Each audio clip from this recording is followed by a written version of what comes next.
اعوذ باللہ من الشیطان الرجیم بسم اللہ الرحمن الرحیم 31 جولائی 1997 31 جولائی کو المدینہ المنورہ تقریباً 12 بجے قریب ہوٹل میں نہا دھو کر کپڑے چینج کیے، کھانا کھایا اور وضو کرنے کے بعد مسجد نبی پاک میں حاضر ہوئے۔ تحیت المسجد اور شکرانے کے نوافل ادا کرنے کے بعد مسجد کی زیارت کی اور اس کے بعد سرکار دو عالم صلی اللہ علیہ وسلم اور پاک صحابہ سرکار کے دوستوں کے کی بارگاہ میں ہدیہ درود و سلام عرض کیا۔ نماز ظہر الحمدللہ باجماعت ادا ہوئی۔ نماز ظہر کے بعد حرم پاک سے باہر آ کر ٹیکسی کرائے پہ لی اور مدینہ پاک کی باقی مساجد کی زیارت کے لیے روانہ ہوئے۔ پہلے ہم لوگ مسجد قباء پہنچے۔ الحمدللہ بہت پیاری مسجد تھی، بہت خوبصورت مسجد تھی۔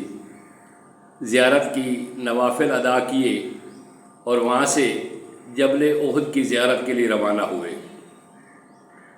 جبل احد کے ساتھ ہی شہداء کا قبرستان ہے جو جنگ احد میں شہید ہوئے تھے، وہاں پہ حاضری دی، سلام عرض کیا، کلام پاک کی تلاوت کی اور دعائیں مانگی۔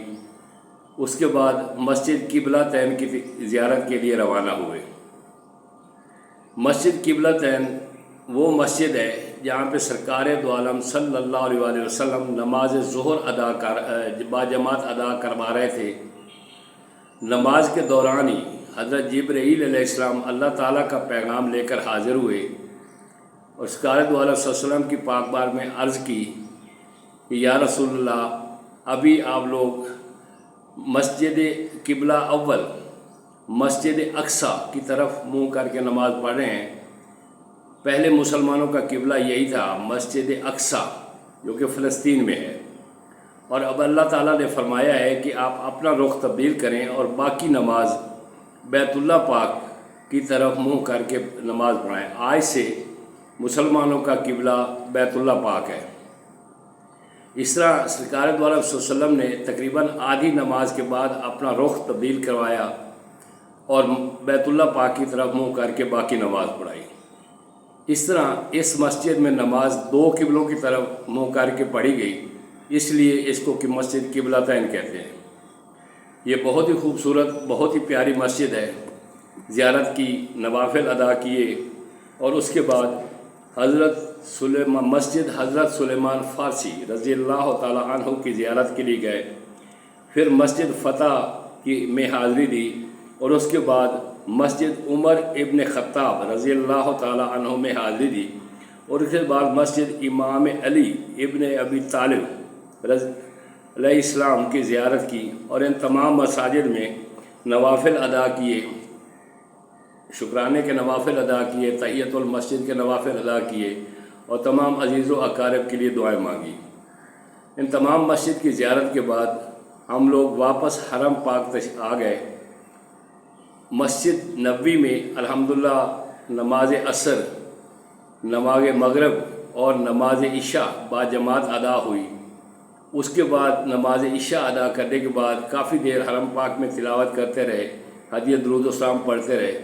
سرکار کی بارگاہ کے، سرکار دو عالم صلی اللہ علیہ وسلم کے چہرہ انور کی طرف سامنے کھڑے ہو کے سلام عرض کیا اور پھر صحابہ پاک کی ذات پاک پہ سلام عرض کرنے کے بعد تقریباً 10 بجے کے قریب واپس اپنے ہوٹل آ گئے۔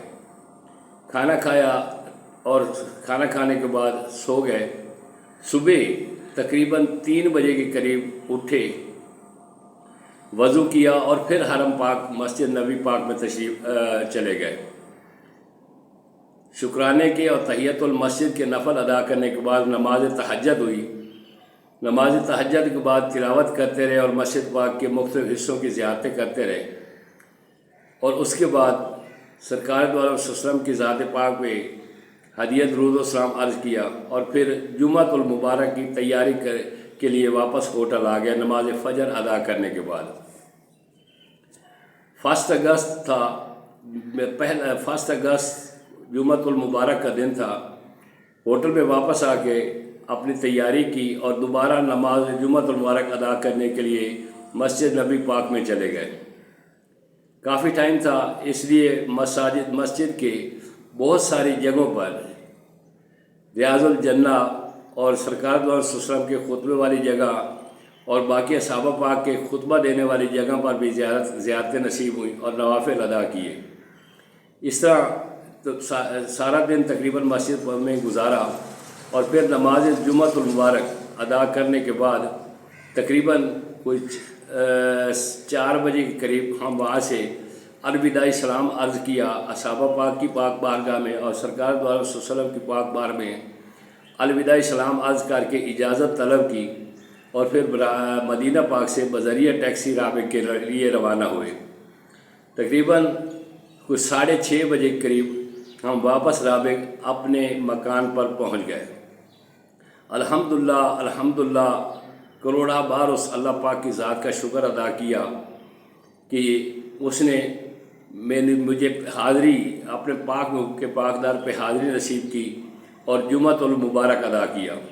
اس طرح 1 اگست 97 کو پہلا جمعۃ المبارک مدینہ پاک میں ادا ہوا اور پہلی حاضری ادا ہوئی۔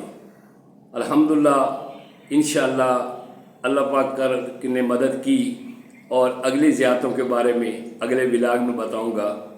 اپنا خیال رکھنا، اللہ حافظ۔